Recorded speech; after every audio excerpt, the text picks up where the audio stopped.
everyone, and welcome to our ATAR Notes lecture for today.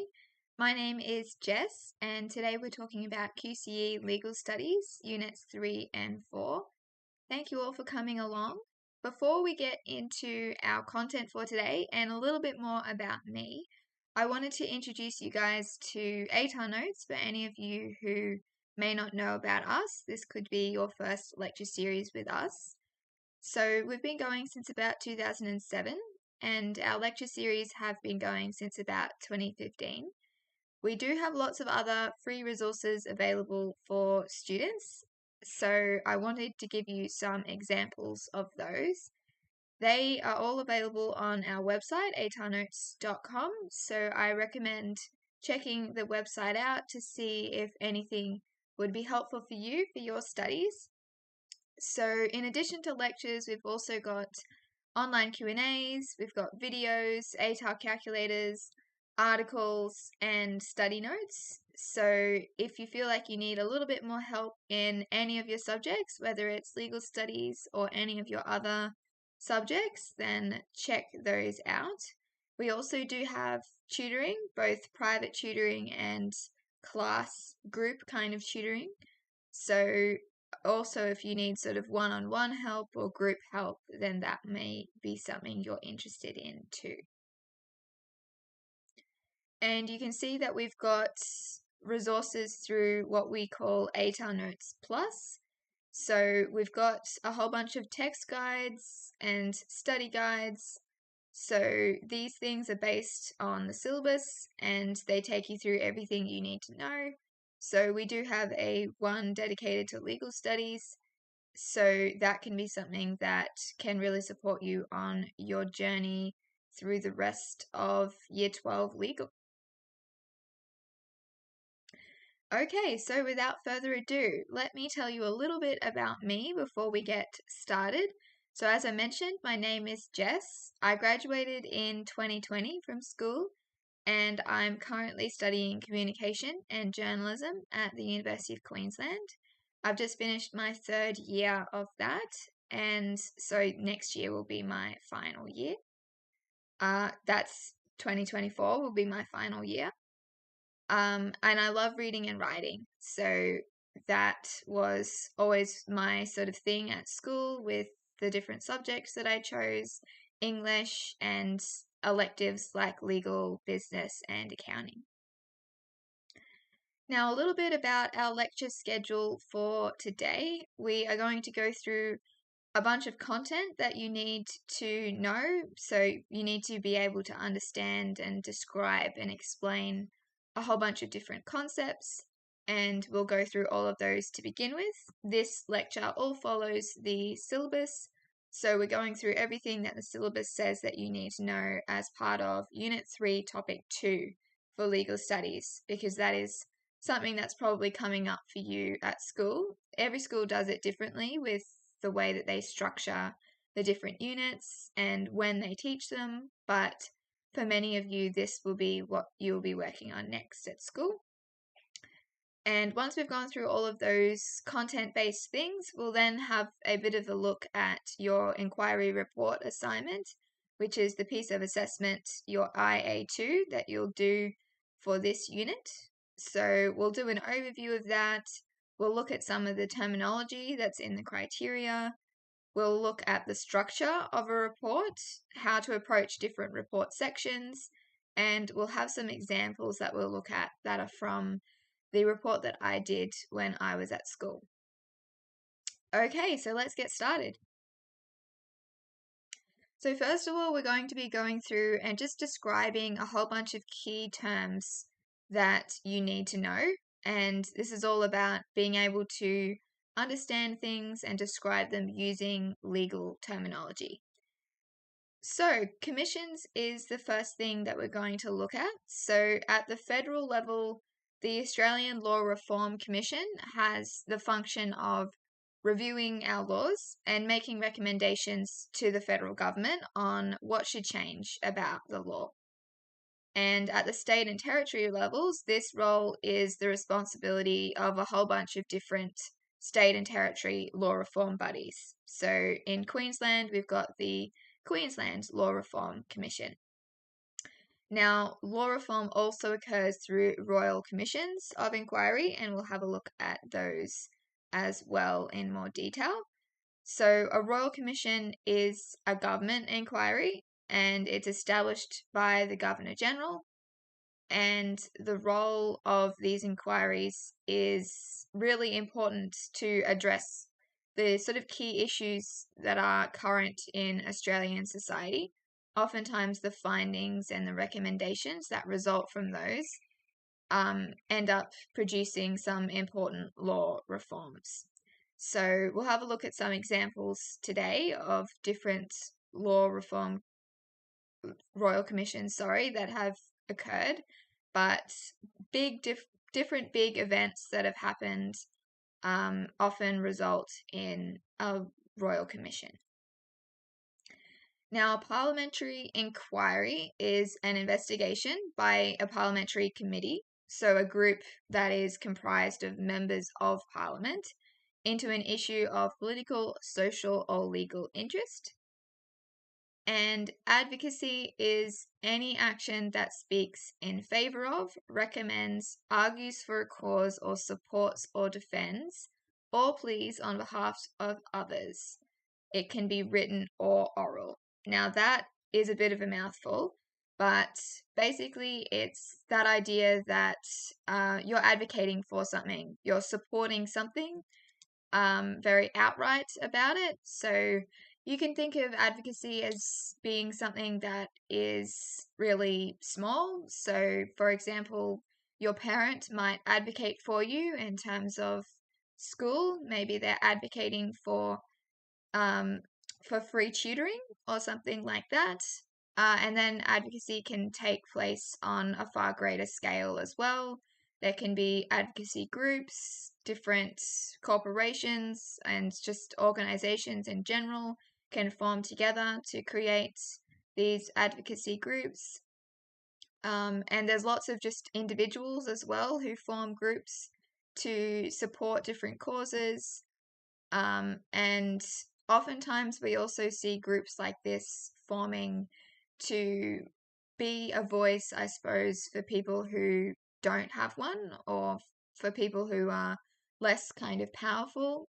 So, for example, when we think about things like refugees and that kind of thing, we have different advocacy groups who try to support people who are wanting to get entry into a country, to get their visas sorted out, that kind of thing.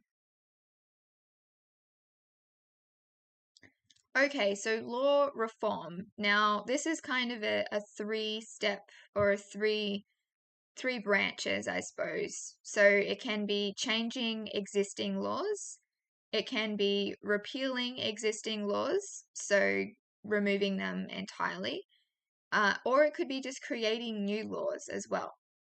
So when we think about the kind of formal definition, it's the process of examining existing laws and advocating and implementing changes in a legal system. So the aim is usually enhancing justice or efficiency. So it can be because society's beliefs or values have changed, or there's some kind of inequity in the existing laws, so they need to be changed or repealed. And you could also have new laws entirely because there are new factors that come about as time goes on. So technology is a really clear kind of example of that. And that can result in new laws being necessary. So the modernization of the law by bringing it into accord with current conditions, getting rid of any defects, simplifying it as well, and the adoption of new or more effective methods for the administration of the law as well. So there's lots of different aspects to that. It's not just about changing things, it can be about new things entirely, but the overall aim is improvement in general.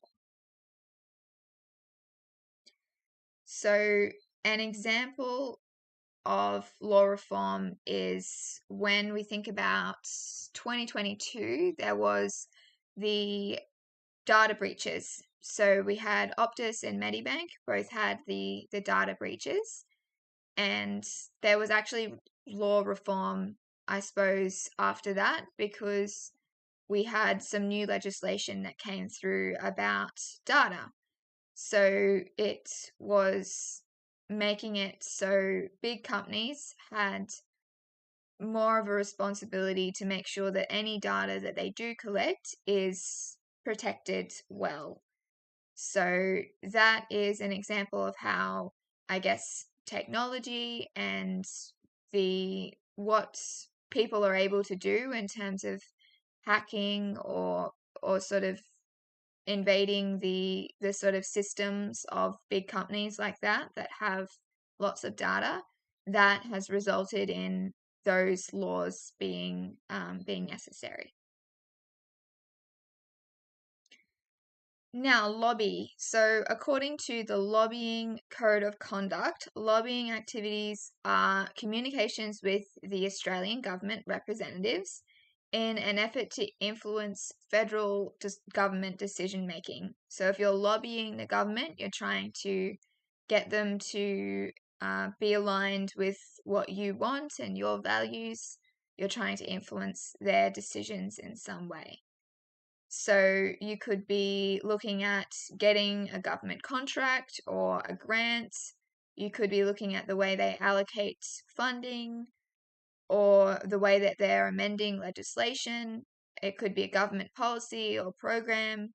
Any of those sorts of things that are of interest to a lobby group, they can try and influence the government's movements around those things. So a lobby group is an organized group or association that attempts to influence those legislators to achieve that desired outcome. And there are two different types of lobby groups. You've got sectional lobby groups. So that's a self-interest lobby group like a trade union. And promotional lobby groups. So an organized group promoting a particular cause. And like advocacy, it's pretty closely related to that, but it's more about government decision making, because you can have direct and indirect lobbying. You could be sending letters or having meetings with the actual members of government, whether it's the local level, state level, or the federal level. Or it could be more indirect kind of lobbying where you are trying to bring awareness in general to other people, maybe not communicating directly with the members, but maybe their staff or something that's slightly more indirect like that. Utilitarianism. So this is a system of thought that states that the best action or decision in any particular situation is the one that brings the most advantages to the most people. So the most benefits, I suppose. And an example of how this can go wrong is the 2009 home insulation program from the Labor government. So this definitely had this idea of wanting to bring the most benefits to the most amount of people, but it wasn't executed in a way that worked, unfortunately. So in 2009, the government announced this program, which was it was aiming to stimulate jobs growth and encourage homeowners to reduce their energy consumption. And so homeowners were able to receive funding to have this insulation installed. But because inexperienced workers were managing the process, there was a few deaths. So 4 installers died because they were electrocuted. And this actually resulted in a royal commission as well. And so it had good intentions where it was supposed to be stimulating jobs and helping with that sort of sustainability aspect with energy consumption. And sometimes it's pretty hard to get both of those things. So this was bringing lots of advantages to lots of people, but unfortunately it did negatively impact some people. Now, throughout today's lecture, we've got some questions to get you thinking about what we've discussed and to act as a little bit of revision for you. So as we said earlier, the unit that we're talking about today, you'll be doing an assignment for. So you won't be needing to memorize things for an exam, but you can still have this idea as kind of something to revise. You still need to understand these things. So the questions that I've got throughout this slide deck will hopefully help with that revision. You can go through it later and try and see if you can answer these different questions without looking at all of the resources. And I encourage you as well to pause the video as well and see if you can answer these things before you move on to the rest. So the first one is describe law reform. And something that can be handy when you're thinking about these things is try to think of an example as well. So it can be tricky to remember lots and lots of different concepts when it's just a whole bunch of words that are perhaps not familiar to you, lots of different terminology. But if you try and remember real world examples that we talk about today or that you can think of yourself, that can help you remember the different concepts that you may otherwise not be able to keep in your mind. So, for example, that one we just spoke about with the home installation program may help you remember utilitarianism.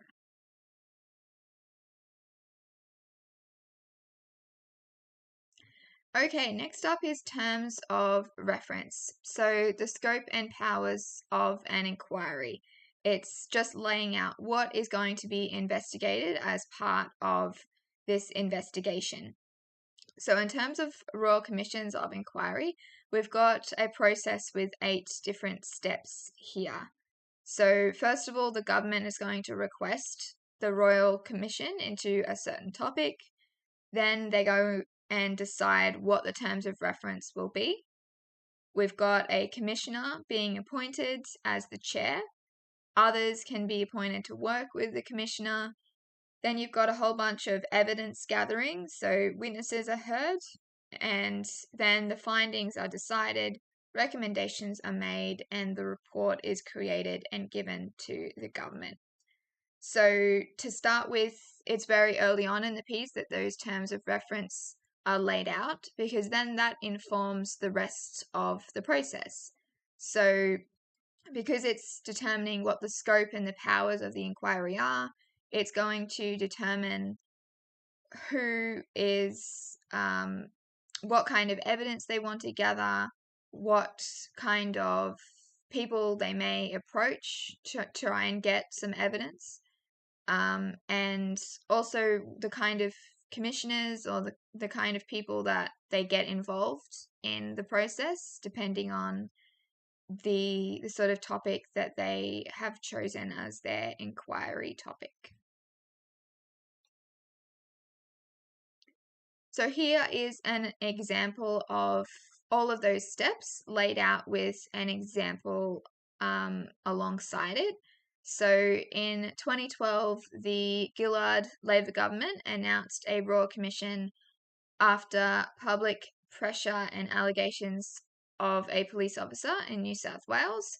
So this Royal Commission was into institutional responses to child sexual abuse.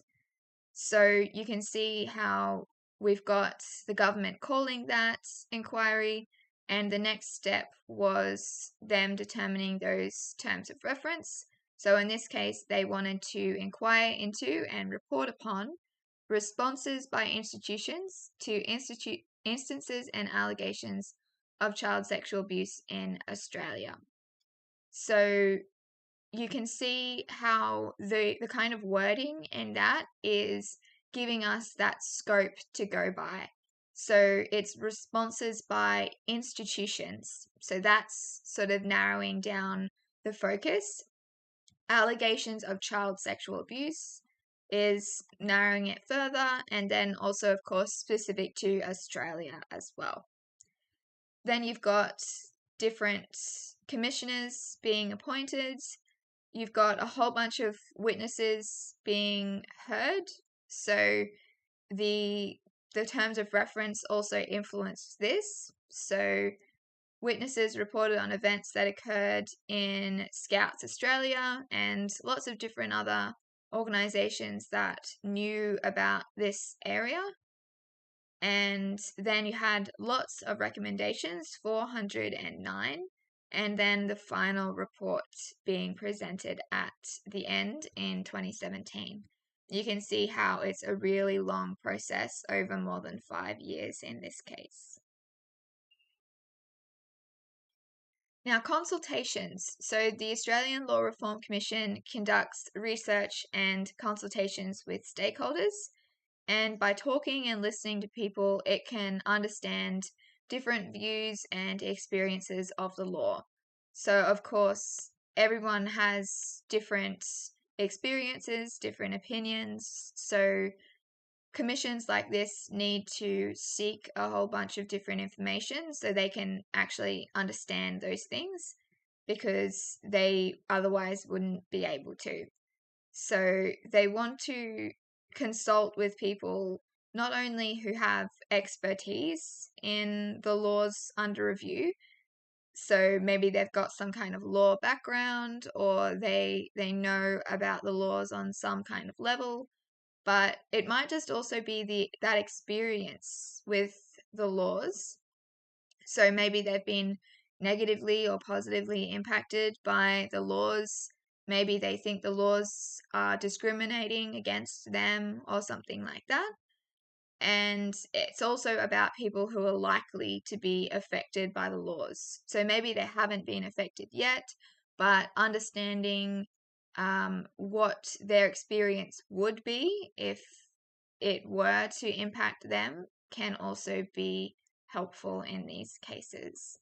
So you can have a whole range of inquiry stakeholders, so government departments, courts, legal professionals, industry groups, and special interest groups, academics, and then other members of the community as well. Issues papers. So these are papers that are presented to an inquiry that detail the issues under investigation. So as part of these inquiries, lots of information is sought, and issues papers are providing some of that information as well to inform that inquiry. So they can provide information, data, and further explanations that would assist the inquiry and the reporting process. So you can see an example here on the screen with the Native Title Act, and you've got an issues paper on that. So the Indigenous Justice Clearinghouse, or the IJC, publishes issues papers and advocates for law reform on Indigenous justice matters. Now, this is an example of advocacy. They've got the kind of interest that they are wanting to support and advocate for, and they have that means of doing that. Their means is to create these issues papers. So submissions. Now, we've been talking a lot about how the Royal Commissions are going to seek a whole bunch of information, and one way that they can get information is through submissions. So any kind of public contribution to an inquiry. Now, anyone can make a submission. It's an open kind of system. And as part of an inquiry, a committee usually asks for written submissions addressing the terms of reference. So again, that idea of terms of reference, it obviously needs to be relevant. So those terms of reference are really important to show what they're actually looking for and make sure that they get the evidence that is actually going to support their decision making. Now, submissions are actively sought by the Australian Law Reform Commission from a really diverse sample of the community, as well as those with that certain special interest in the inquiry. And so submissions are really important because otherwise the government the Law Reform Commission is not going to know everyone's experiences. You need that diversity. Otherwise, it's not going to result in the fairest possible outcome for everyone.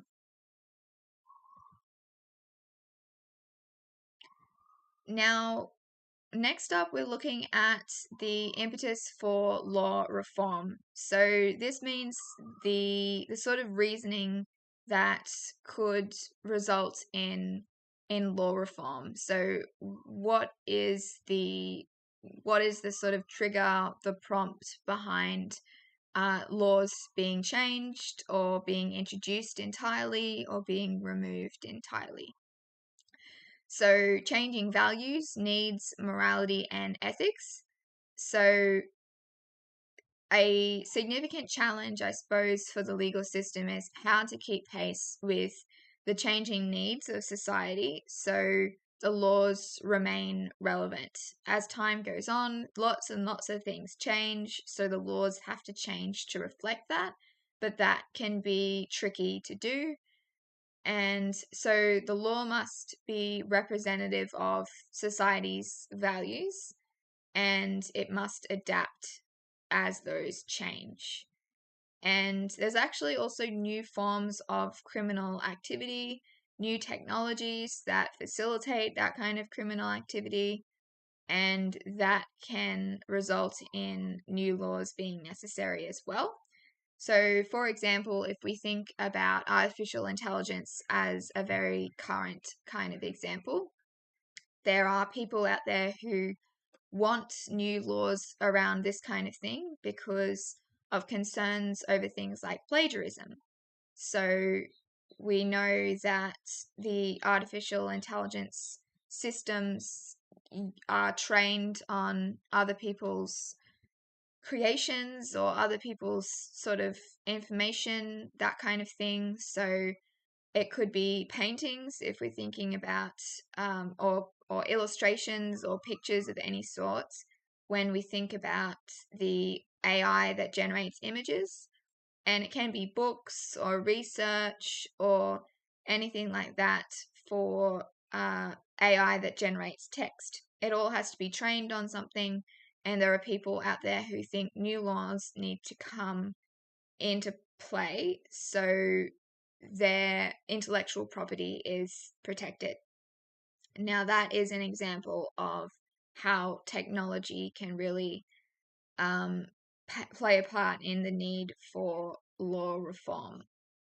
Now, laws can change on an ongoing basis in response to political pressure as well from lobby and advocacy groups.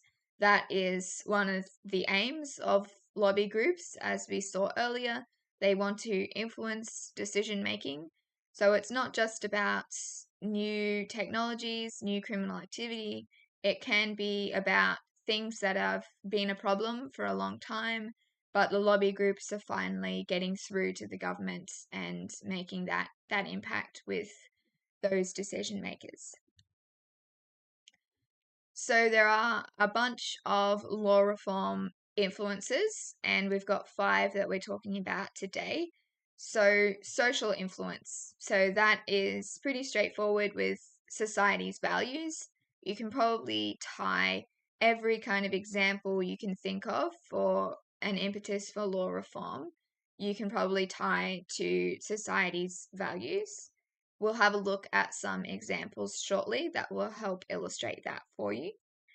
Cultural influence. So we're in a multicultural society. There are lots of different backgrounds and beliefs and things like that to cater for and to recognize those that diversity and those differences, you may need to make law reform, make changes for the law. Moral influence. So this is about what we believe is right or wrong. Political influence. So the federal, state, and local government can all influence the laws passed. And economic influence. So this can be in response to economic circumstances. So we know that interest rates and inflation and things like that are really big at the moment with cost of living. It can also be laws that impact society economically. So the laws in response to economic circumstances, that is kind of a reactive thing. And it can also be, I guess, proactive as well. Lobby groups can consist of large multinational companies. So you've got this economic idea is really important to some groups who want law reform because they are in that business of needing to make profit. So let's have a look at a few examples from these different categories. First up, we've got equal pay for equal work, which in this case we could list as a social example. And so in 1972, the Australian Conciliation and Arbitration Commission granted women equal pay for work of equal value to men. So previously it was only when women did the exact same work as men, rather than what was considered equal value. So this was in response to lobbying from unions and the newly elected Labor government as well.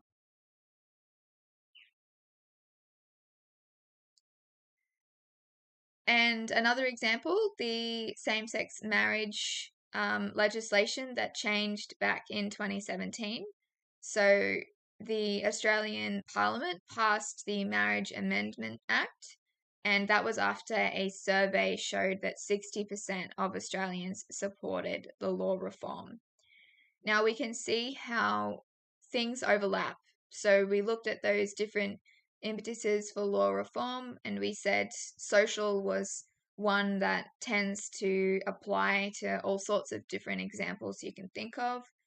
And there's also overlap as well. So you could say that the politics made an impact in both this example and the previous one with equal pay for equal work. You had lobbying from the government. In this case, you had the government holding the survey. So those things impact this law reform as well. Now, a couple of different examples. We've got an economic one from the United States.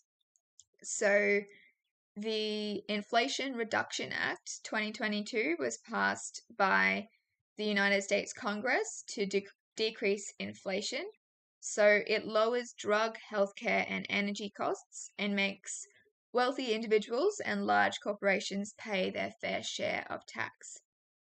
So that is something that's happened with law reform that was as a result of that economic kind of situation with wanting to decrease inflation.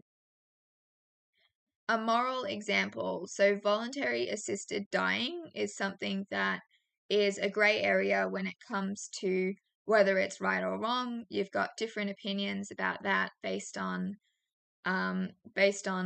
beliefs, whether it's religious or political or otherwise. So Queensland passed the Voluntary Assisted Dying Bill in 2021, and those laws came into effect in 2023. So Queenslanders who are already dying now have the option to die on their terms, and it's a moral issue because whether this voluntary assisted dying should be legalized is something that's contentious, because some people believe it's right that people should have that choice, and some people believe that that's morally wrong.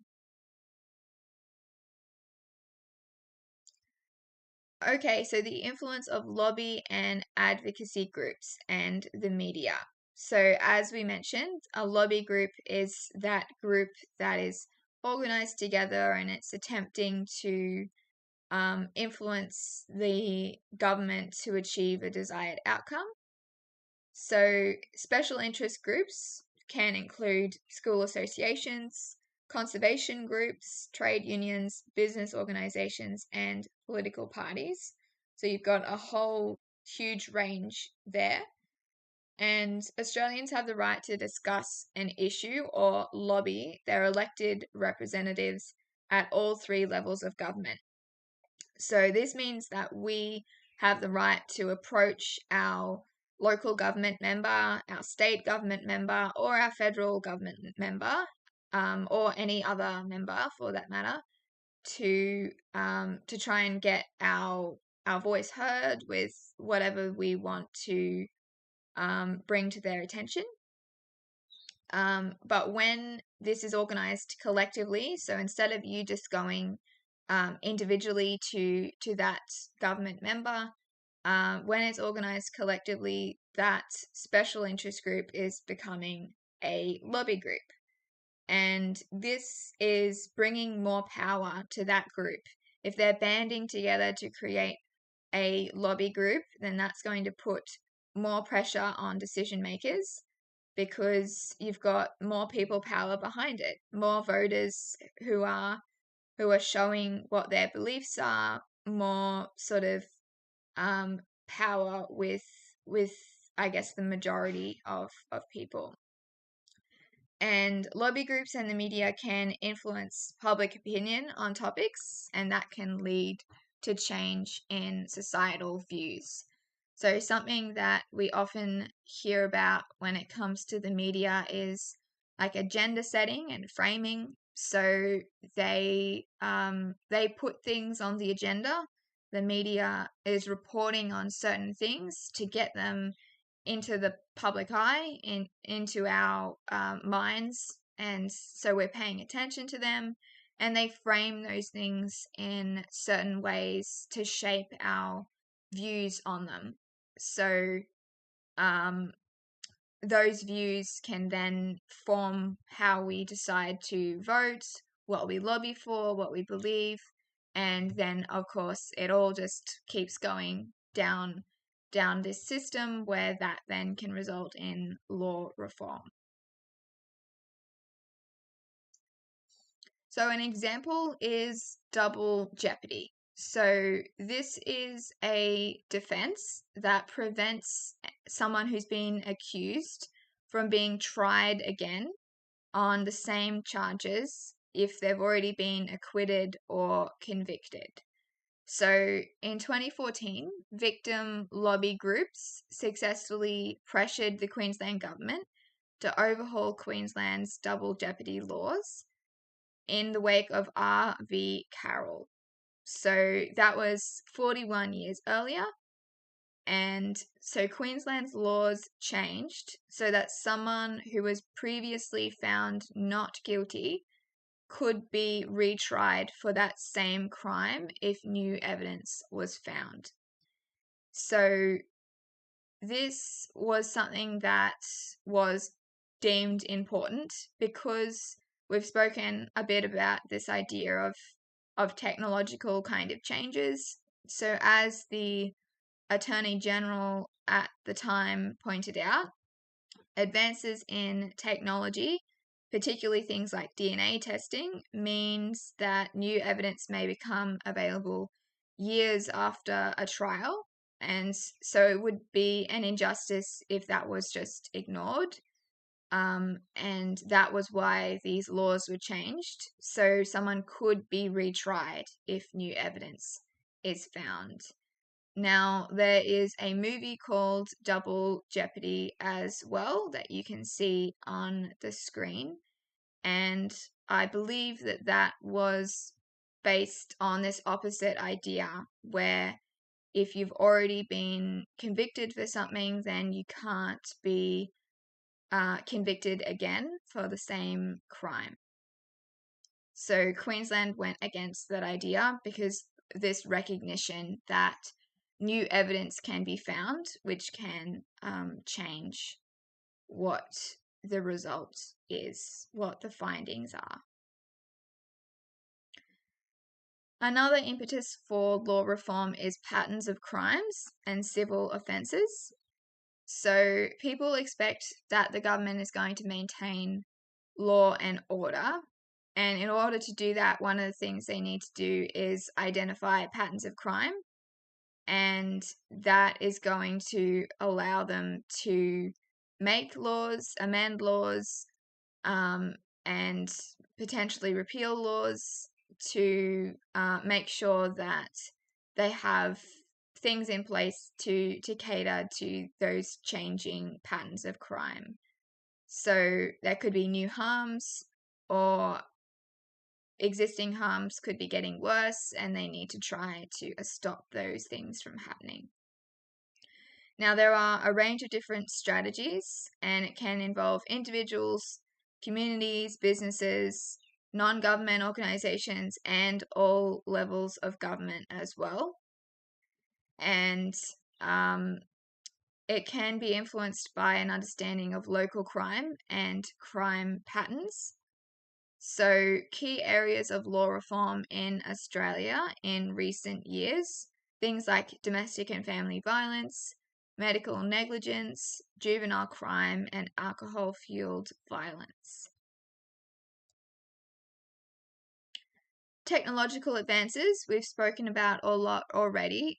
So this can include technological advances that assist in the investigative process.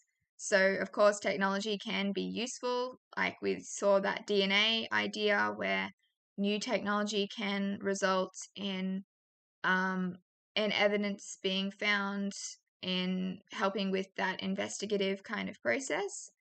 But it can also facilitate criminal activity. So you've got two different sides here with one that's positive and one that's negative. So the law needs to be updated to minimize the opportunity for individuals to be exploited or harmed by technology. So an example of how technology can facilitate criminal activity, if we think about something like cyber stalking. Now, this has been something that's been, I guess, a thing for a long time, but or stalking, in fact, has been something that's been around for a long time because people could do that. It was a physical kind of thing that people could do in person. But then cyber stalking has meant that idea of stalking has taken on lots of new forms. So you can have email, cyber stalking, internet, computer, lots of different devices and platforms that we have that can be used for that instead of just that physical idea that it used to be.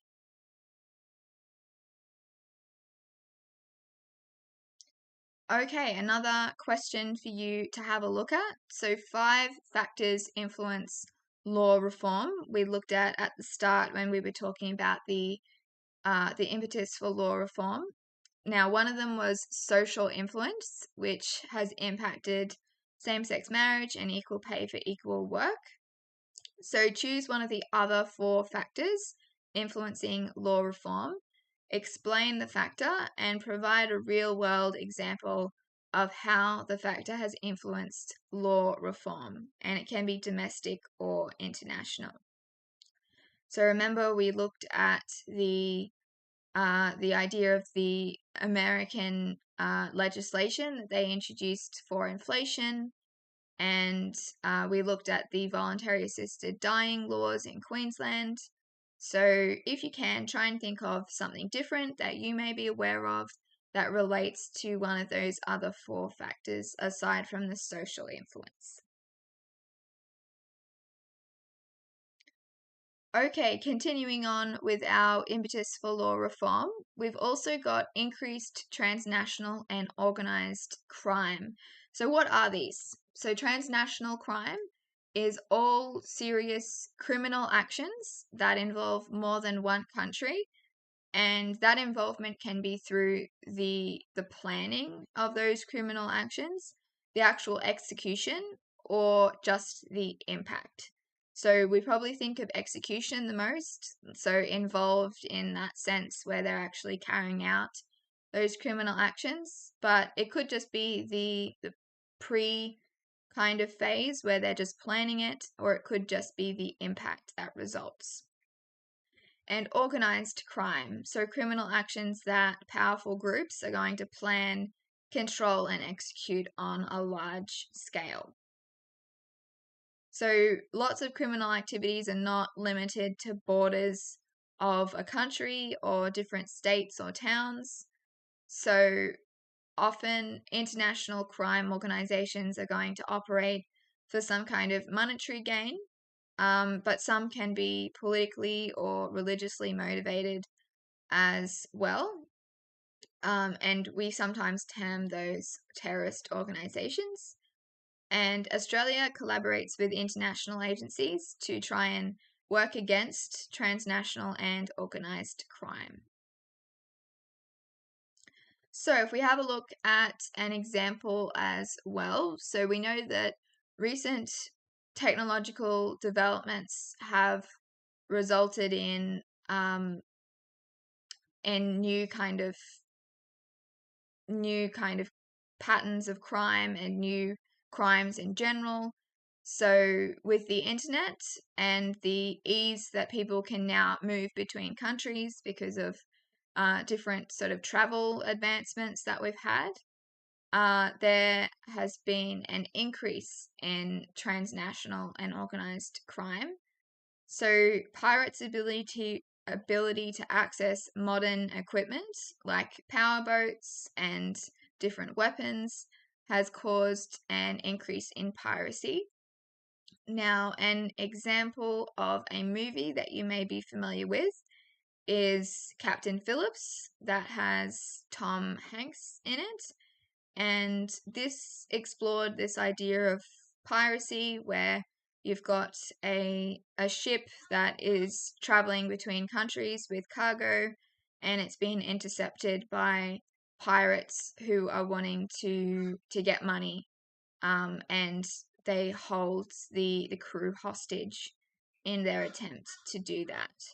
So this is showing this idea of between different countries. So it involved America, but it also involved, I believe, Somalia was the country where the pirates in this movie were from. So that idea of it involving multiple countries. Now, significant events and current issues, of course, are going to result in changes to the law in many cases. So they can highlight a law that's not working well, or they can highlight the need for a new law entirely. And a couple of examples that many of us will be familiar with are the Port Arthur massacre in 1996. So this caused a major shift in people's opinions around gun control. So that then resulted in law reform, and all Australian states and territories banned automatic and semi-automatic rifles. And another example is September 11 terrorist attacks in the US in 2001. So before this event, Australia had no counterterrorism laws, but since then, more than 92 laws have been introduced. So a significant event can result in lots of different law reform to try and prevent those events from happening again.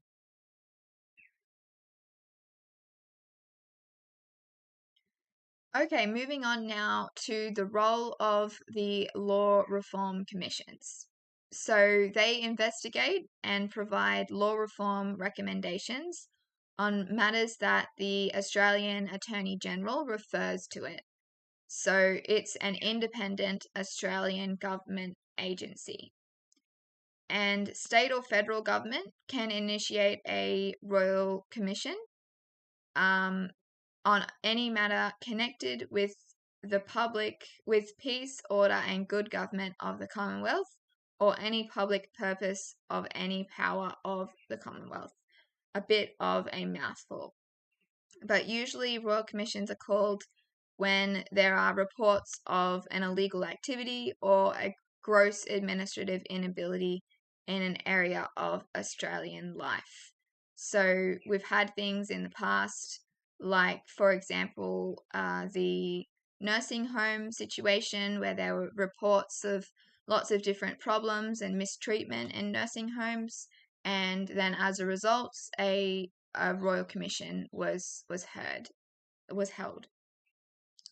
So there are some strengths and limitations when it comes to law reform and royal commissions. So royal commissions are independent from the government, and so they are therefore free of that kind of political bias in a sense.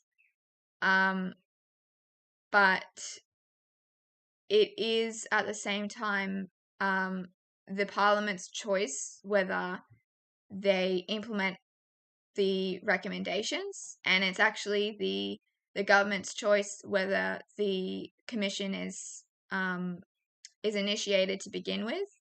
So it's unlikely that one is going to happen if it's against the interests of the government.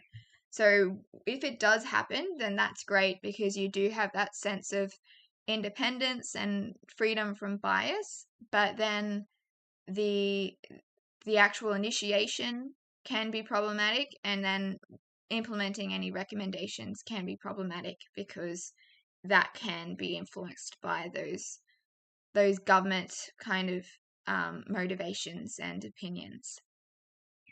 They are really thorough. So we saw earlier with that example that it took more than 5 years.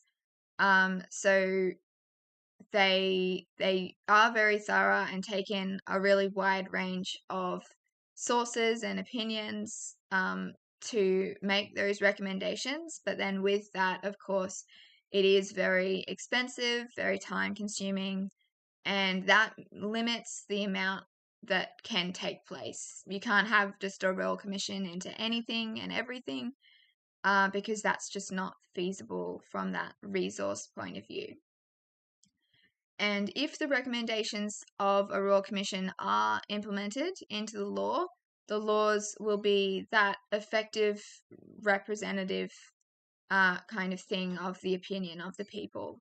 So you've got some strengths and weaknesses that kind of show the limitations, but then the benefits as well of royal commissions. So let's have a look at an example of a royal commission. So a royal commission into the child protection and youth detention systems of the government of the Northern Territory was called in 2016 by the federal government. And the reason for this was actually the media. So we saw earlier that one of the impetuses for law reform was the media. So in this case, an episode of the ABC's Four Corners aired, and this showed footage of corrections officers who were mistreating the young people in detention, and that triggered this call for this royal commission. And the purpose was to inquire into the treatment of children in detention centres and to make recommendations about legal and cultural reforms to prevent that kind of treatment and improve the overall child protection system. So you can see here Dondale Youth Detention Centre, which was a big focus with this situation. And the final report in this case included 147 findings, 227 recommendations. And so some of the recommendations in this case were the responsibilities of the territory. So it can be the state or territory that needs to implement changes, and it can be some that relate to the Commonwealth. In this case, 29 were related to the Commonwealth, and the Commonwealth is that federal level with all of Australia. And you can see in this case, the Commonwealth responded to 26 of the 29 recommendations. So it resulted in pretty big changes, and it did respond to most of those recommendations. Okay, we've gone through lots of kind of prompts that can result in law reform. So the impetuses for law reform. And so try and explain two, and remember the idea of giving examples and how that can be effective when you're explaining anything. Examples are always handy. The role of parliamentary inquiries. So parliamentary inquiries do share lots of similarities with royal commissions, but parliamentary inquiries investigate a particular policy, while royal commissions are investigating that kind of area of interest in society. So a parliamentary inquiry is led by any member of parliament with no subject matter expertise necessary. And then royal commissions, on the other hand, are led by a panel of experts and a retired judge.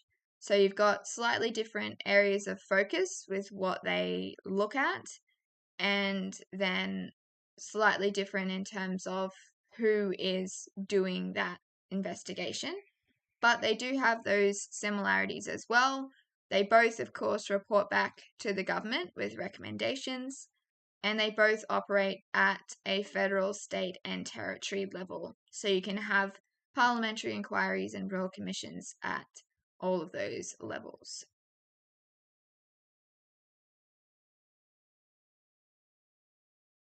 Okay, so parliamentary inquiries, if we look a bit further into these, they are conducted by committees that have those members of parliament into various contemporary issues, and then they report back to the parliament.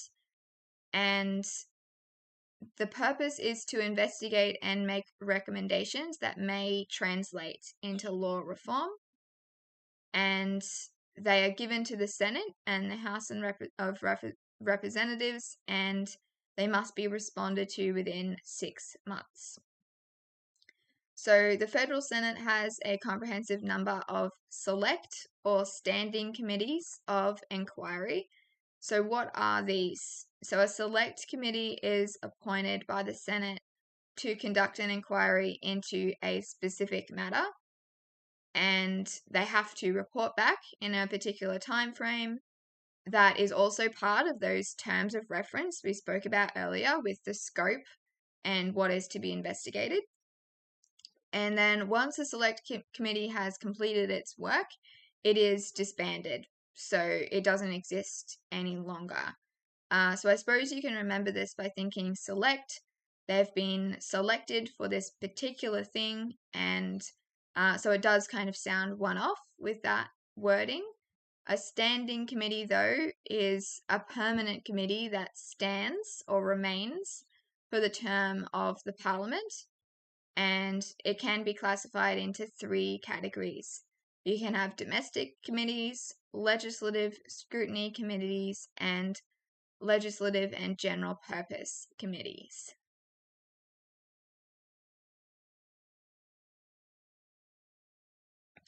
So some recent focuses of parliamentary inquiries include the NDIS, so the National Disability Insurance Scheme, aged care, climate change, social services, and of course, cost of living. And you can see here in this little image that you go from launch, where you announce an inquiry and call for submissions. Then you've got the evidence gathering, where you'll receive and consider submissions and any evidence that's gathered. You have the report drafting stage, and then the presentation stage, where that report is finalized and submitted.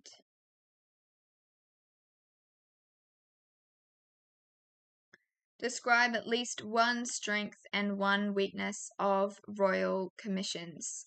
So remember, we looked at earlier in that table, considering things like the time and the cost, who's involved in initiating and conducting the royal commissions, and who's involved in the recommendation side of things as well. Those are all considerations when you're thinking about strengths and weaknesses. Next up is the role of coronial inquests. So this is yet another way that the law reform can occur in Australia. So it is a public hearing or an autopsy into the deaths of a person or more than one person. It's conducted by the coroner, and it's held to determine the medical cause of a person's death. So this is different to a trial, a criminal kind of trial, because the purpose here is not to determine who was responsible, but simply just to determine what actually happened. They want to know how the person died, what were the sequence of events that caused that to happen. Now, each jurisdiction has a coroner that can conduct an inquest into the death of people or one person. And it's often when it was suspected to be caused by an unlawful act, or if some kind of tragic event has occurred as well. So you don't have a coronial inquest when someone dies naturally of old age, but if it's suspicious or as a result of a tragic event, then a coronial inquest would potentially occur. So it can influence law reform in two ways. It can highlight an injustice in the current law, and it can also highlight injustice in the criminal investigation process by determining the causes of deaths in custody. So if we look at things like people being mistreated in detention or in prison, then that could result in law reform, because they would be recognizing that there are issues to address in that area. So the coroner may make recommendations to the Commissioner of Corrective Services in that case.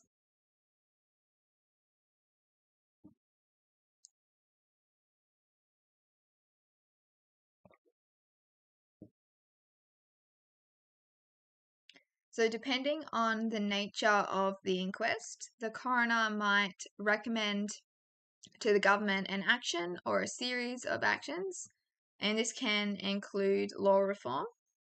And the idea behind this is to prevent or minimize a repeat of any of those events or the criminal offences that resulted in the death or deaths. So the coroner controls and coordinates each step of the investigation with the police, and they have a wide range of powers. So they're able to request additional reports and statements or information about the deaths or death, and they can also obtain more information from investigators, police, doctors, all the different people who may be involved or may be experts in some way that is helpful to understand the situation. So inquests are usually conducted in the magistrate's court by the coroner for the purpose of gathering information and facts about what likely caused the death and whether any negligence was involved or any law has been broken.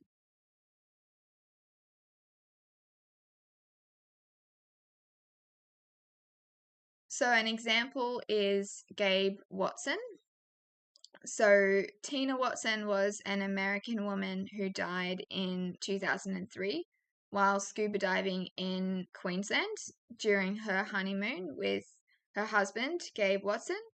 So he was initially charged by Queensland authorities, and a coronial inquest was called because certain parts of the story didn't add up with what caused her death. And during the inquest, it was found that Gabe's story contradicted some evidence that was collected from the dive computer and from witnesses. So it was found that he abandoned her while she was experiencing distress during a dive, and he ended up being convicted of manslaughter, and he served some time in an Ipswich prison. So you can see here the role of people with technology for one, and then just submissions from witnesses. So Tina's death was actually accidentally recorded by a fellow diver who had a camera underwater, and you can see that it captured some evidence that was used as part of this inquest.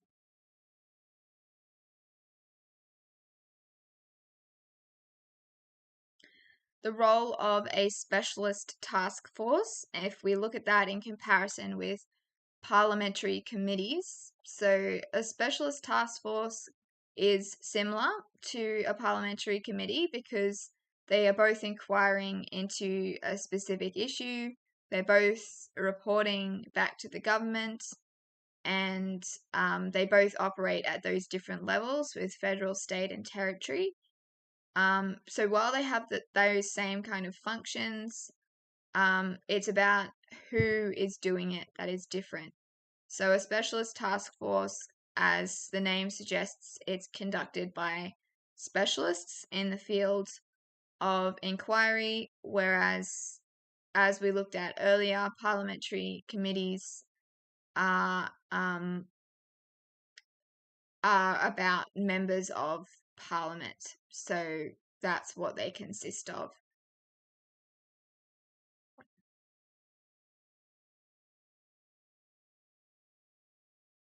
So an example of work that was done by a specialist task force. In 2015, we had a report called Not Now, Not Ever. It was about domestic and family violence in Queensland. So the task force was requested to examine Queensland's domestic and family violence support systems and make some recommendations on how the system could be improved and how to prevent domestic violence. So they presented 140 recommendations, and a majority of those were implemented. And so this, you can see how it works on that state level as well.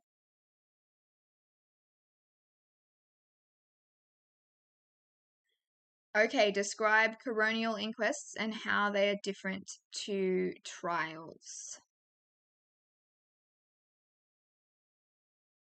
The role of the Australian Institute of Criminology. So this organisation conducts criminological research, conferences and seminars, and it also publishes its findings and makes recommendations to the government. So its role in law reform is to investigate patterns of crime and identify areas in the law that need to be reformed. So the AIC has been responsible for significant law reform at all the different levels, federal, state, and territory.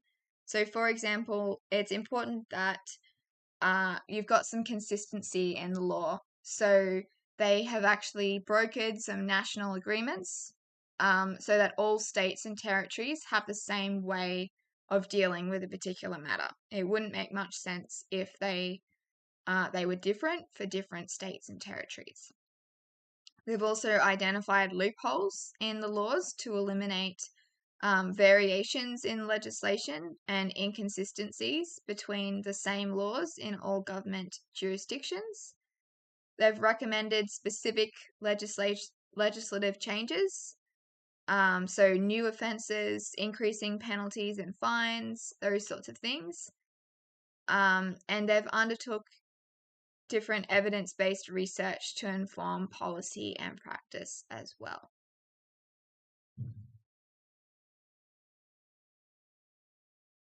Okay, describe the similarities and differences between parliamentary committees and specialist task forces. So in this case, you've got similarities in terms of what they are doing, what their objective is, their purpose is, but differences in terms of who is involved in each of these. Parliamentary committees involve members of parliament, and specialist task forces involve specialists in the field of inquiry. Okay, so some challenges to law reform. So there's all of these different ways that we've spoken about that law reform can come about, all of these ways that things can be investigated and things like that. But there are, of course, challenges that can make it all quite tricky. So one of them is social divisions. So often the parliament is unwilling to legislate in areas that may be contentious or divide public opinion, which also does sort of intersect with this idea of politics. They want to keep voters on side, and they don't want to make decisions that are really contentious in order to potentially jeopardize their sort of standing in that political sense. So, for example, euthanasia and abortion are issues that aren't morally straightforward. There's different opinions on whether they're right or wrong. We looked at earlier that voluntary assisted dying legislation in Queensland. So it's difficult to legislate those sorts of things because people's morals are influenced by lots of factors, like their religion, their personal experiences, and so there's no clear right or wrong, and it can therefore be difficult to legislate those sorts of things. Now, budgetary constraints can also be a challenge. So their ability to legislate can be limited by what their budget is, and if they only have a certain amount of money, then they may be forced to prioritize certain things over other things because of not having the means financially to do something about the other problems. Political pressures. So I mentioned earlier, politics does intersect with the social divisions idea, but political pressures can influence the parliament's ability to pass legislation. You've got to have the different voting systems in the government where you've got to have a majority in favour. So especially if the existing government is hostile to whatever the change is, that can make it really tricky. And this can also be a budgetary constraint as well. So if the Senate refuses to pass the government's legislation on finance, that can threaten the survival of the government. The nanny state. So this is something that you can think of what a nanny is. We might not really refer to people as a nanny anymore, but someone who is taking care of a child, maybe when their parents are at work. So the nanny state is a political concept, and it's implying that government policies are overprotective or interfere with personal freedoms. And if laws are perceived to be too controlling, they might not be as effective, and that can challenge the Parliament's ability to legislate. And lastly, Parliament's limitations. So law reform can be hindered if the idea being reformed is established in the Constitution and is thus beyond the reach of Parliament. So this is why having a referendum and passing a referendum is such a big deal, because it's something that can't just be changed. So different legislation can be changed if a new government comes in and they disagree with something a previous government did. That happens often with the government, but a constitutional change can't happen like that. You've got to hold a referendum, like we've recently had with the voice referendum. And as we know, it is notoriously difficult to get referendums passed. You've got to have the majority of states and all of those different requirements there. And so the Constitution does limit what the Parliament can do, since it is so powerful like that. Okay, explain the role of law reform bodies and commissions and how they influence the law reform process in a dynamic Australian society.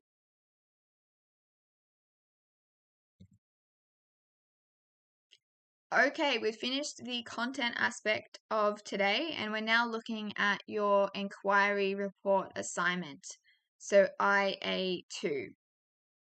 Now, this involves you researching a current legal issue, and you need to collect, analyze, and synthesize primary and secondary information, data, and sources.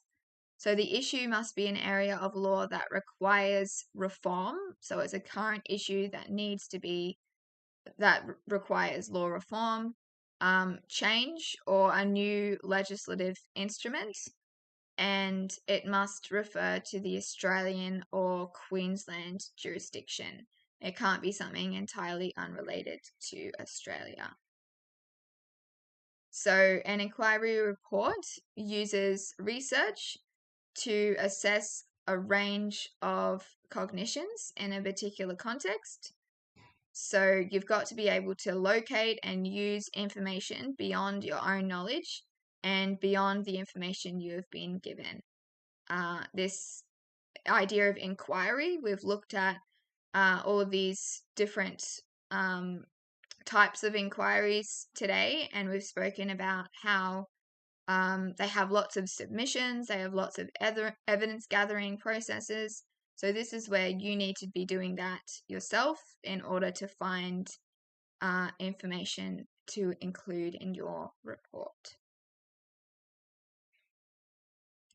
Now, there is a bunch of terminology that will be used in your criteria and your task sheet for this assignment. So we're going to go through a few of these things to clarify anything you may not already know. Now, something that always comes up in legal studies is this idea of nature and scope. So nature is the essence and elements of the legal issue being considered, and the scope is the extent of the components of the legal issue. So how wide it is. So we'll have a look soon at what you can be including in each aspect of your report, and nature and scope is one of those aspects you'll need to cover. A stakeholder, so a person, a group, or an organization that is affected by, can affect, or is concerned with an issue. Stakeholder perspectives are, of course, the beliefs and opinions of those people in regards to that particular situation. You need to decide, so you need to reach a resolution as a result of your research and your analysis. So you'll be presenting some alternatives in this assignment, and you need to make a decision about which one is best. Recommendations, so courses of action that you think are most suitable for the situation. implications. So what are the effects, results, or consequences that might happen in future? So this is an implied thing. So think of implications. It sounds like implied. So this is you analyzing and evaluating and think what could be the results or the consequences. It's not necessarily definitive. It's not definitely going to happen. And a few more. So a concept is just a legal idea. Principles. So in legal studies, these are guiding intentions that underline the legal system. So this is something that you may not really understand, but you'll be thinking about things like the rule of law, equity and fairness, the presumption of innocence, the right to access the law and have legal representation, the right to a fair trial, all of those things that underpin this idea of what constitutes a good legal system. Process is a system for conducting activities. Now, primary and secondary sources. It's important that you have both in this assignment. Now, secondary sources are always easier to get because it's data not generated or directly created by the author of a source. So you can be looking at case law, legal databases, legislation, different websites and media and expert commentaries. Whereas primary, on the other hand, is information directly by a student. So doing a survey or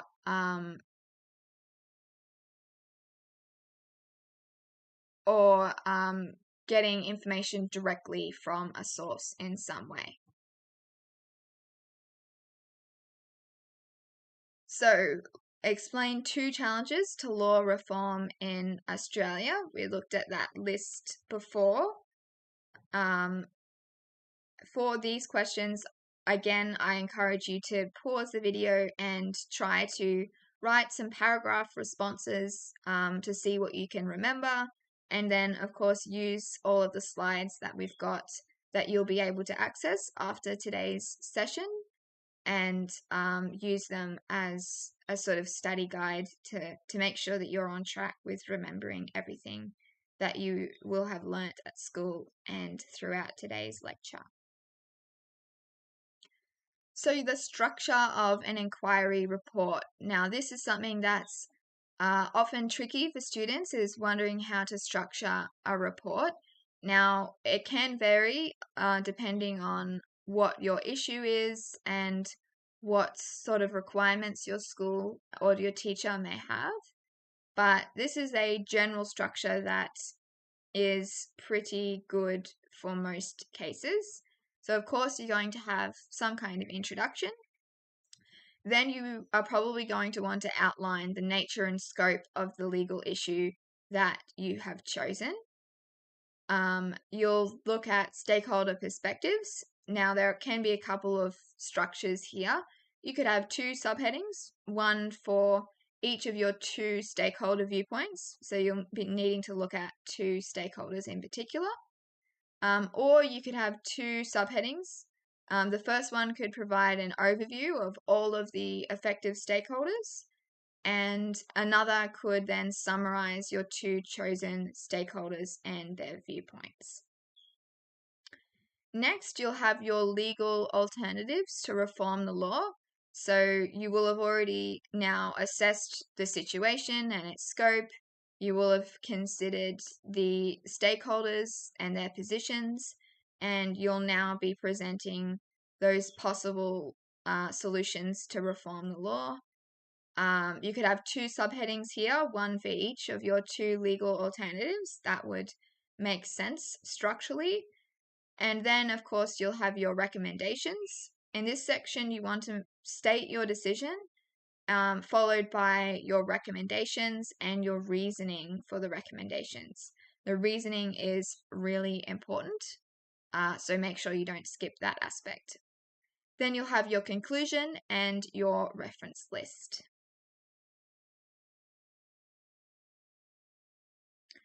Okay, so how to approach those different report sections. So for nature and scope, you want to include how the legal issue is seen or legislated in different countries. So while you will be focusing on something relevant to Australia or Queensland specifically, you can think of nature and scope on that global kind of scale. You'll also want to state the domestic legislation which can influence the legal issue. And you could also find international legislation on your legal issue as well to show that comparison between Australia and other countries. In terms of your decision really needs to be clear. So it can be really tempting to be a fence sitter where you sort of say that both of them are pretty good, both of them have pros and cons, and you don't make it clear what you're suggesting should be done. But it's best if you do. So you could argue, for example, although stakeholder 1 raises some good points, stakeholder 2 is more disadvantaged by the current laws, and therefore this particular thing is best, this law reform alternative. Or you could be focusing on the legal alternatives, saying legal alternative 1 would be effective in the short term, but legal alternative 2 would solve the legal issue without any possible reoccurrence, and therefore alternative 2 is best. So making sure that you justify your decision using that legal criteria that I mentioned earlier. So the rule of law, just and equitable outcomes, protecting human rights, all of those different things that are those principles the law is meant to be aligned with.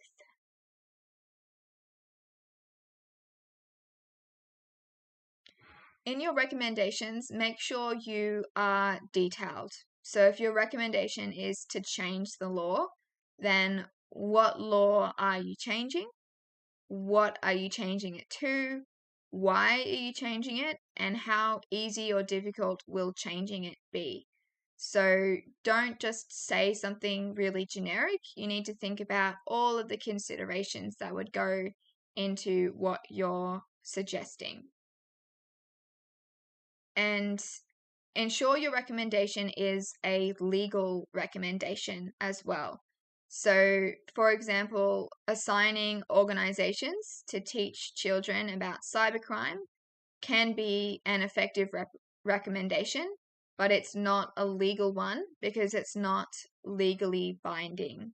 So, legal recommendations could be passing a bill, having some kind of act or some kind of charter or a referendum. Those things are legally binding. Implications. So think about whether your recommendation will make a change and what the impact will be. So it may promote more protection of human rights in Australia, for example. And think about the practical implications of the decision to make sure that you're demonstrating that higher level thinking.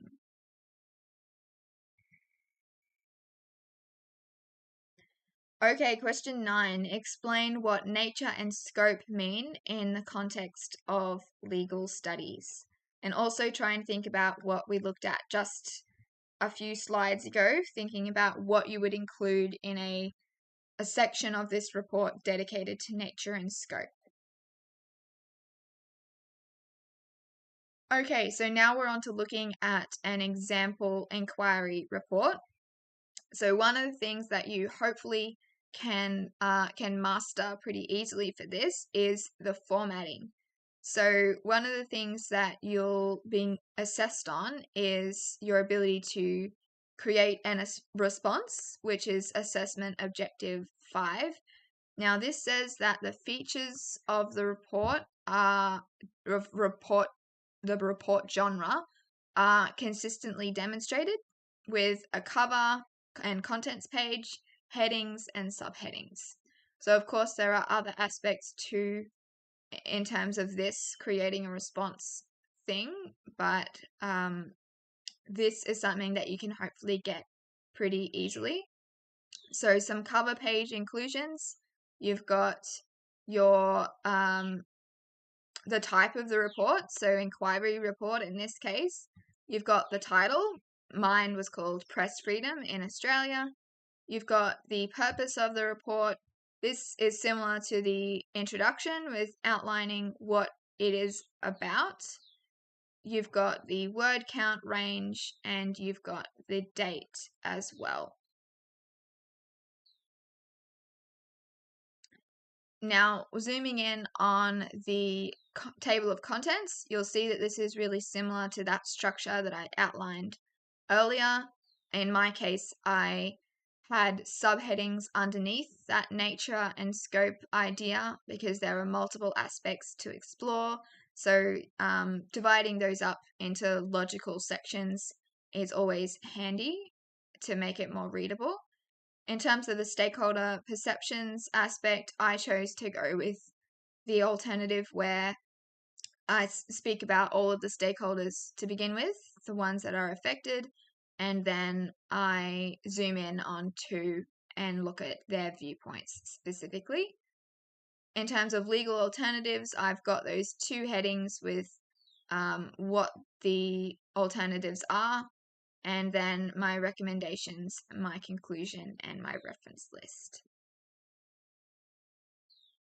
So if you're working in Word or Google Docs, no matter what kind of application you're using, make sure that you use your headings, so your heading 1, heading 2, etc., and that can help you then generate your table of contents. So we'll now go through and have a look at a copy of the different paragraphs that I had as part of my report, and I encourage you to have a look at this in more detail in your own time to read it in full, and keep in mind that this is going to be different to what you'll be doing. This was years ago now for me, so your report will not be on the same thing more than likely, but it can give you an indication of how you can structure and approach yours. So in this introduction, I have outlined what press freedom actually is. That is the topic of my report. And then I clearly state what the report will do. So it's going to examine the nature and scope of the legal issue of press freedom in Australia, and it's going to discuss recent legislative changes, stakeholder perceptions, legal alternatives, and a final recommendation is provided. Okay, so in nature and scope, the first section is press freedom. So I outline an example to start with. So I'm looking at Annika Smethurst and how she had her home invaded or raided because of this idea of she reported on something that that they were concerned about national security, so they wanted to find out where she got her information from. You can see at the end here of this paragraph, I've got my sources in brackets, and you can have a superscript at the end of a sentence, and you can see what that looks like. It's like a little flying kind of number. If you're having if you think of maths where you've got a number that's squared or cubed, it's that kind of floating number.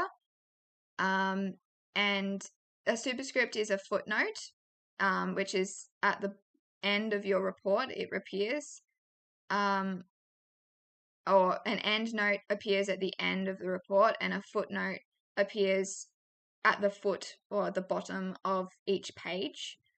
And it contains some more information. So in this case, my footnote said, for such actions, Miss Smethurst could face prosecution under Section 79 of the Crimes Act 1914.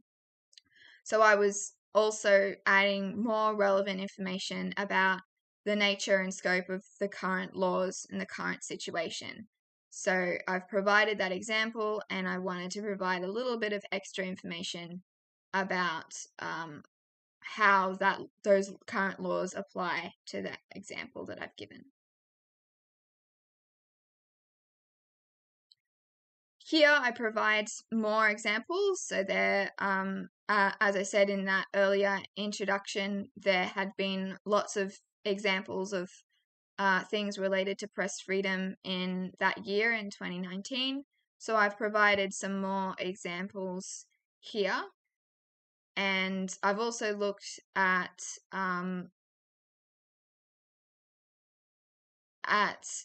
something related, I suppose, to overseas with this idea of Mimi Mifo and her visa being denied because of them not being satisfied that her employment and financial situation provide an incentive to return to Australia.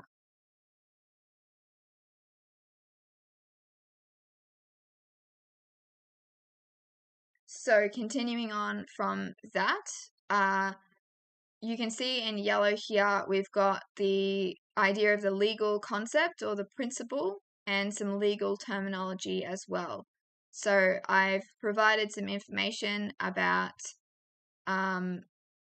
Christian Porter, the Attorney General at the time. He ordered that the Director of Public Prosecutions seek his direct written approval before journalists were prosecuted for alleged offences. And then I have analysed this. I'm not just saying what is happening, but I'm thinking about what this means from that legal principle viewpoint. And I've said this requirement is not aligned with the principles of the separation of powers and interferes with the implied right of press freedom in the Australian Constitution.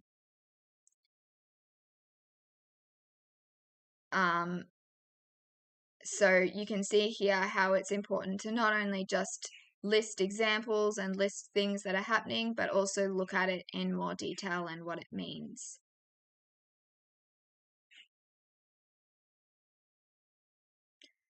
Some more. So we've got citing some relevant legislation. So the Telecommunications and Other Legislation Amendment Act 2018, and this other amendment, Data Retention Act as well, impede on journalists' code of ethics.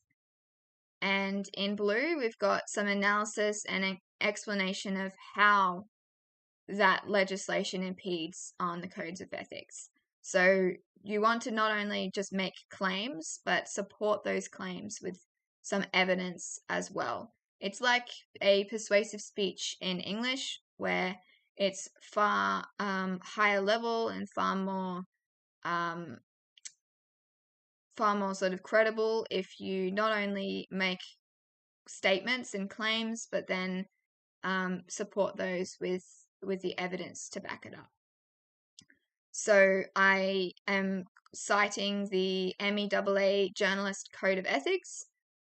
I'm stating some information about other legislation and what that means in terms of this idea of impeding journalists' code of ethics.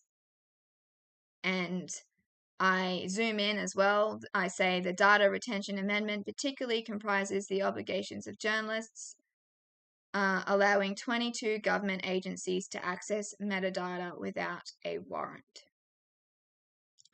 So note here that there's two other subheadings in this nature and scope section that I haven't included in these slides. So we are now moving on to the next section. So stakeholder perceptions. I started off with a paragraph about the stakeholders who were affected by the situation.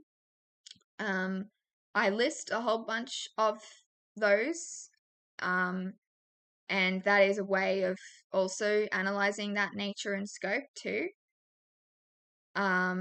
I define a key stakeholder, so journalists are a key stakeholder here, and I provide that definition of who they actually are in this case, explaining how legislation affects them and how this relates to the legal issue of press freedom. So they are a predominant stakeholder in the national security amendment laws, as they risk being indicted with an unauthorized disclosure offense for reporting on particular information, and this presents a threat to journalists' sources and thereby press freedom in Australia. And this is continuing on from that. I also name and define another stakeholder. So I'm talking about Australia's National Security Agency, the Australian Security Intelligence Organisation, and then I again explain how the legislation affects them and how it relates to the issue. Try to, like in English, how you constantly need to refer back to a thesis statement that you would have introduced earlier in your introduction. In this, you want to make sure that you've constantly got the relevance to what you're talking about. So anything that you say, try and relate it back to the issue that you're focusing on. You don't want to get off track and too far away from the topic at hand. And then I've got another heading with the different viewpoints of stakeholders. So I've provided that detailed outline of who all the stakeholders are, how they're defined, how they're affected, and then I've got this more of a summary paragraph to just zoom in particularly on the viewpoints of the two stakeholders that I'm focusing on. Next section is the legal alternatives to reform the law. The first one that I've got is a Media Freedom Act. So again, making sure that it's a legal alternative, not just a recommendation that is not legally binding. So start off by clearly stating the legal alternative so it's really clear. Explain the advantages of the alternative. Explain how it could work. You could also delve into possible disadvantages if there are any as well. And that is something that I did do here. Oftentimes, since you're suggesting these legal alternatives, there's probably going to be more advantages to talk about than disadvantages, one would hope. But there often will be disadvantages to discuss as well. And my second alternative, a federal charter of rights. And you can see the level of detail that you want to go into there as well. In the recommendations section, I first off state an advantage of the legal alternatives that I am not choosing. So while a Media Freedom Act may be useful in the immediate future, a federal charter of rights is the most advantageous reform alternative. So I'm clearly stating that chosen legal alternative rather than sitting on the fence. And you can do that the way that I've done it. So you are recognizing a benefit of the other one that you're not choosing, if there is one in your case. Next up, I explain why this alternative is better than the other one. And then I finish off by providing another interrelated legal recommendation and some supporting reasoning. So if your legal alternative comes with possible concerns, so in this case, concerns about the restrictions of a Charter of Rights, that this idea of parliamentary sovereignty, I suggest using the dialogue model belonging to the Victorian Charter. So if you're making further recommendations, make them like sub-recommendations to the one that you've already said. So here I've suggested the Charter of Rights, and then I'm making further recommendations about how that could actually work to address some concerns that may exist around that. And then I finish off with a conclusion. This is really quite short. You will have covered most of that important information earlier, so you're just summarizing here with showing the importance of the change and what the change is. And our last question for today, so use your research skills to find a case law example on drug possession that was heard in the Queensland Supreme Court. Name the case and the date. So we'll have a look soon at some examples of places that you can go to help you in that kind of research. So when you're researching, make sure that you research widely and thoroughly. So don't make the mistake of just looking something up and just choosing the first couple of links that appear and not going beyond that. Just because it's at the top of the search results page doesn't mean that it is always going to be the most suitable for you. Also use a variety of sources. There's lots of different options out there, so look widely. If you don't have primary sources, it's going to be hard to do well. So primary sources can include law reviews, journal articles, law digests, all sorts of different things. Now, there's free legal databases that are available to you. That can help with question 10 that we just looked at. There's Queensland Judgments, the Federal Register of Legislation, Supreme Court Library of Queensland, and the Australasian Legal Information Institute. Also, using news articles is something that's really handy. So I recommend using them as a starting point for your research. So rather than trying to find a case study, which can be difficult navigating different databases and figuring out the different ins and outs of that, you can try to find a news article that talks about a case study and then find and read the case. That way you'll be able to put in the name of the case into the database or the year or the people involved, so you've got something to actually search for and narrow down the results that will appear. And so it's going to make it quicker and easier to find and understand the cases as well. The news articles will likely explain what the situation is and hopefully will do so in language that's easier to understand than the sort of legal language that they'll use in different cases. In terms of referencing, so when you've got a report like this, it's really important that you keep track of referencing. This report is all about research, so you're going to have quite a few sources. I recommend doing formal referencing once you've finished the final copy of your assignment. So if we have a look at my system, so I keep a record by having a bit of a table with a code system. So you don't need to have all of the columns in this table. You could just have the code and the URL or the publisher. But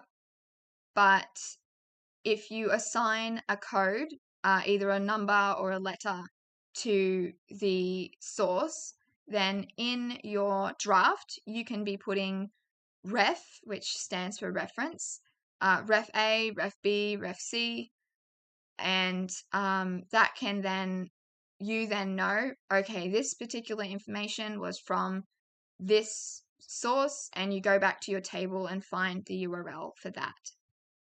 And then if you're doing research notes before you start writing your report as well, you can organize your information into tables. you can have the title of your notes and then add the notes and the reference where you found it. So instead of needing to put this big URL everywhere next to information, you can just put that code that you've chosen instead. You can see in the draft section here, I've got that ref B idea. And then in the final submission, I then have the proper referencing with the name of the organization and the year. So this is something that's useful to do with in the draft, just having the informal referencing, because for me, I needed to make lots of changes before I did my final submission because I would always go over the word count. So there would be stuff that I would have to get rid of. And if I spent lots of time doing all the formal referencing for my draft, then I would be then getting rid of some of that work, because inevitably some of those references I would no longer need because I would be getting rid of information to reduce the word count. So that's why I would always wait till my final submission to do that formal referencing. When it comes to drafting, make sure you don't underestimate that. So try to have a complete draft that you can give to your teacher, because the more that you hand in that draft, the more feedback that you're going to get, and it's going to be easier to understand what you need to do to improve your work. I didn't discover the QCEE and all the resources on their website until very late on in the piece when it came to my external exams for Year 12. But I recommend, if you haven't already, go to the QCEE website, and not just for legal studies, but for all of your subjects. There are some handy documents there. So you'll have the syllabus for each subject. So it'll show you how you'll be assessed, what you're supposed to be taught, and the different glossaries and things like that, with showing you what different things mean. There are all the marking guides and rubrics and things. There are also exemplar reports on the website, so you can see the different examples of how an inquiry report would be done and that kind of thing. And then there's also a sample assessment instrument. So that is the sort of task sheet that you would get for your assignment. And if you visit any of those QR codes, you can see that they will take you directly to those PDFs as well. Thank you everyone for coming along to today's lecture. I hope that it was helpful for you. I encourage you to keep a hold of these slides and use them to help you with your study and with your assignments. Particularly reading through in full that example can give you some hints and tips for how to approach yours. And make sure you save that list of different resources that you can go to find cases as well. Thank you, everyone, and good luck with the rest of your studies.